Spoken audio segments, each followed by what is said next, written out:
Support comes from Mosby Building Arts, a design-build company committed to remodeling the right way. Visit callmosby.com to get project inspiration for any room of your house.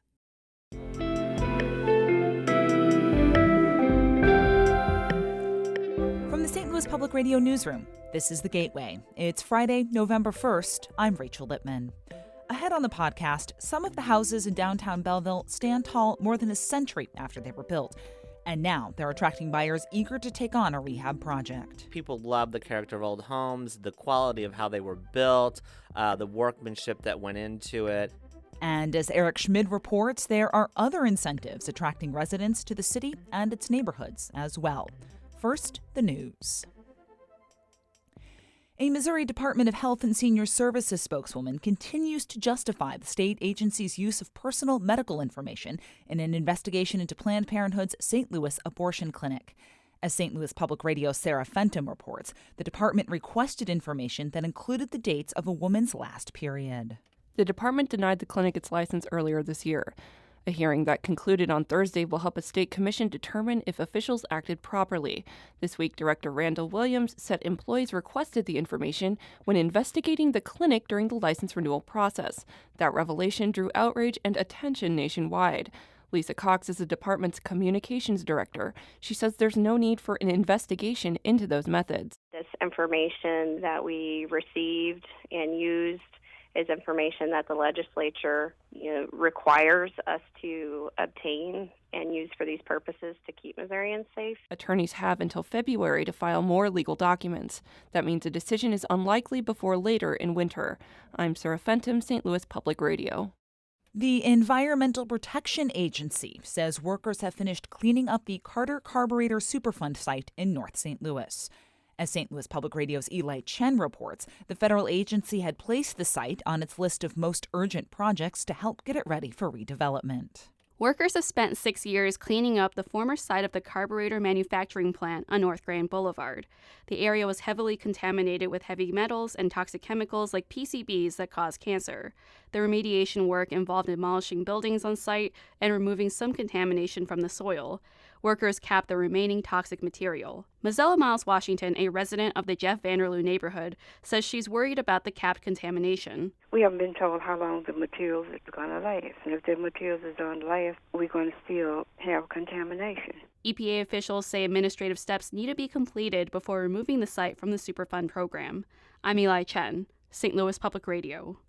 Advocacy media company First Rule released a 3-part documentary yesterday on St. Louis Lambert International Airport.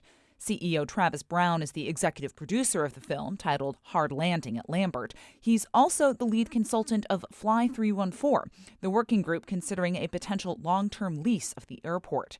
During a regular meeting of that working group yesterday, Brown refuted criticism for producing the film. We've had a lot of questions about what's going on here, what problem are we looking to address. With due respect to the improvements today in the last few years, we still have a generational debt decision. A lot of people feel strongly about that, and we give voice to those people. The documentary focuses on a $1 billion runway that cut through Bridgeton. Members of the working group questioned the accuracy of the content, as well as whether Brown's association with it presents a conflict of interest.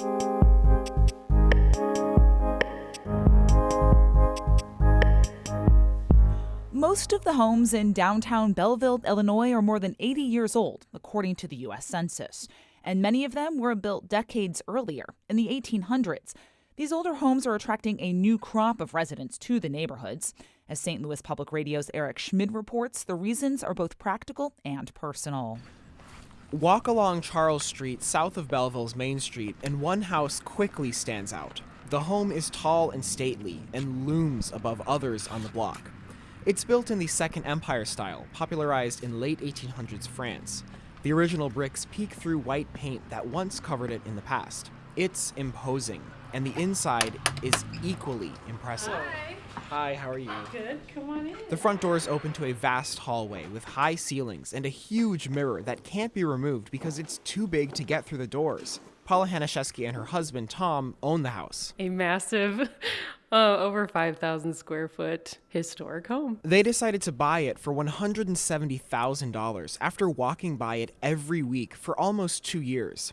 Hanaszewski shows me around and points out some of the details that make the home special. All the fireplaces are still here, original. They are all carved mahogany. The butler's pantry is all original, and we still have a lot of the keys. Their story is somewhat common around Belleville's downtown. In the past 5 to 10 years, people started to snatch up other historic homes, some on the grand scale of the Hanaszewskis and others smaller. Some have aged well, while others need intense work. So why put in the effort? You can find a lot of home for a little bit of money. Jason Buss is a local realtor with RE/MAX. He says historic homes are relatively affordable compared to many other parts of the country. You can buy the homes for, $20, $50, $100,000 and then take your time renovating them. People who buy historic district homes can also save money on their property taxes. The state of Illinois will freeze a home's property tax rate for 8 years if a homeowner invests a quarter of the assessed value at purchase into restoration or renovation. Beyond money, Buss says historic homes have a distinct appeal. People love the character of old homes, the quality of how they were built, the workmanship that went into it. He rehabbed and rented many homes in the area for more than a decade before becoming a realtor. He says their quality is unmatched. You can't build these homes like today like they were built then. Dave Braswell is a Belleville resident who's rehabbed nearly a dozen homes since 1977. He says home quality and price are big draws, but so is being walking distance from downtown shops and restaurants. Those reasons are driving a new crop of people to the city's historic homes. Mostly those in their mid to late 20s, early 30s. Are they young couples like I was 30 years ago? He admits owning one of these homes is not trivial. Even ones that don't need a full restoration require consistent attention and sometimes extra work. Braswell says it takes people with skills. That is, people who can do some carpentry work, people who like to work in the yard, people who can do painting and so forth. These types of skills really do help. Hanaszewski says her house needed a lot of attention when they bought it nearly 3 years ago. She flips through old plans and points out some of the issues she and her husband had to address. We spent a lot of time landscaping this house because everything was so overgrown. This entire north side of the house was covered in invasive vines. The inside was no better. Hanaszewski says they had to sift through and discard mountains of items the previous owners left behind. They removed carpet, wallpaper, wood from staircases. It was so much material the Hanaszewskis rented dumpsters to take it all away. 40-yard dumpsters, 6 of them, with this house. They've worked for the past 2.5 years to restore the home to its former glory. It was a huge project. That's putting it lightly. And they're not even done yet. The second floor still needs finishing. It may be a lot of work, but Braswell says there's a big payoff for those who put in the effort. There's a great pride in doing an old home. Braswell says his neighbors like to open their homes to each other to share the fruits of their labor. And that's true for Paula Hanaszewski. She wants to open her home for events, weddings, or other gatherings once the restoration is complete. I would really like to see it as a space that people could use, that the public can engage in, that kind of has an identity. Hanaszewski says it's the ultimate reward.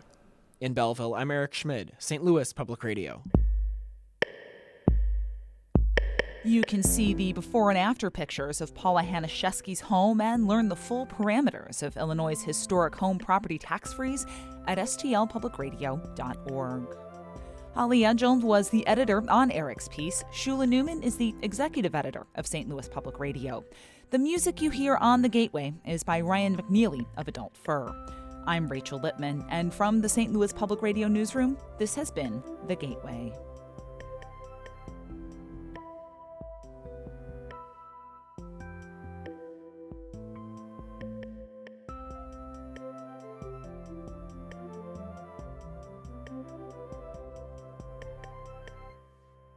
Support comes from the Missouri Forest Products Association. Missouri produces wood pallets, railroad ties, white oak barrels, hardwood floors, and more. Details on the variety of products made in the state are at choosewood.com.